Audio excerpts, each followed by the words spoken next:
Allah Subhanahu wa taala. Maka tidak luput sedetik pun dia tidak pernah luput dari Allah Subhanahu wa taala. Sedetik pun dia tidak pernah melupakan Allah Subhanahu wa taala. Ya. Maka tiga hal ini tidak bisa kita pisahkan. Saya maunya beriman saja dan saya tidak mau berislam. Saya cukup beriman, saya cukup percaya kepada Allah Subhanahu wa taala tapi tidak mengerjakan salat. Saya cukup percaya kepada Rasulullah SAW tapi tidak perlu mengerjakan puasa katanya. Dia hanya beriman saja ini. Ada yang berislam, ada orang yang berislam, dia Islam. Ya. Tidak hanya dia percaya kepada Allah Subhanahu wa taala, tapi dia juga mengerjakan apa-apa yang Allah perintahkan. Berusaha dia meninggalkan apa-apa yang Allah larang. Ya. Dan yang terakhir adalah ihsan itu sendiri. Ya. Ihsan itu sendiri bagaimana setiap gerak-gerik yang dia lakukan, setiap pekerjaan yang dia lakukan, dia niatkan karena Allah Subhanahu wa taala. Inna sholati wa nusuki wa mahyaya wa mamati lillahi rabbil alamin. Sesungguhnya salatku, ibadahku, hidup dan matiku karena Allah Subhanahu wa taala. Ini orang yang ihsan. Baik ibu-ibu yang saya muliakan dan dimuliakan Allah Subhanahu wa taala, dalam beragama tentunya kita harus memegang 5 hal juga. Ya. Dalam beragama kita harus memegang 5 hal. Ini sebagai penutup nanti sebelum kita buka tanya jawab. Ya. Dalam beragama harus ingat yang 5 hal ini ibu-ibu. Yang pertama adalah ma'rifatul ma'bud, mengenal Allah Subhanahu wa taala. Teruslah kenal Allah Subhanahu wa taala. Semakin kita mengenal Allah Subhanahu wa taala, semakin kita akan menerima ketentuan dan ketetapannya. Ya.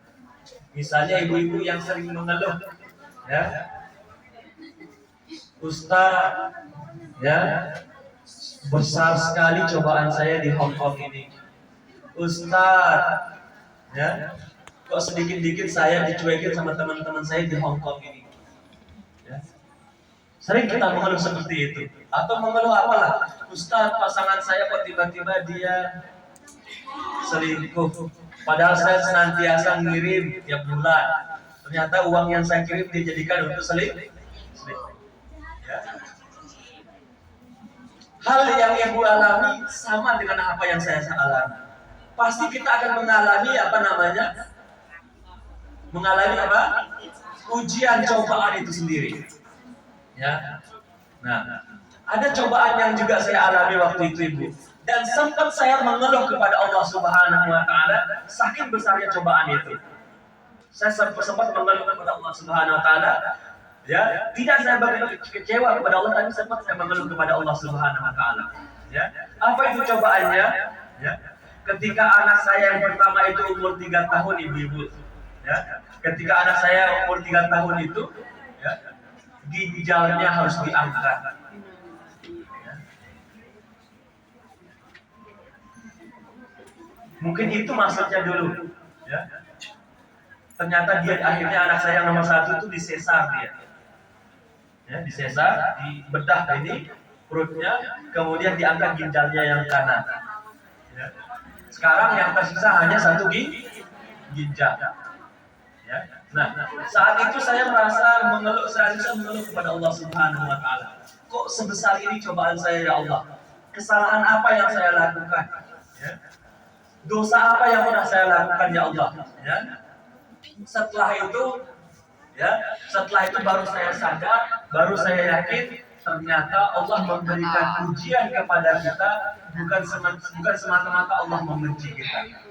Ya. Terkadang ketika Allah memberikan kita cobaan dan ujian, Allah ingin mengangkat derajat kita. Ya. Walaupun terkadang juga Allah memberikan ujian kepada kita karena ingin menghinakan kita, karena ingin merendahkan kita. Karena kenapa? Karena kita tidak menjaga diri kita dari kemaksiatan. Jadi jangan dipahami ujian itu. Ya. Jangan merasa ujian saya besar sekali. Ya. Jadi tergantung bagaimana kita menyikapi ujian dan musibah itu. Tenang ibu, innallaha ma'ana. Allah selalu bersama kita. Baik. Kemudian yang kedua yang harus kita pegang sebagai orang yang beriman kepada Allah Subhanahu wa taala dan Rasulnya adalah al-qanaa'atu bil mawjud. Apa itu qanaah? Ridha dengan apa yang kita miliki. Alhamdulillah saya punya ini. Alhamdulillah saya punya ini. Alhamdulillah gaji saya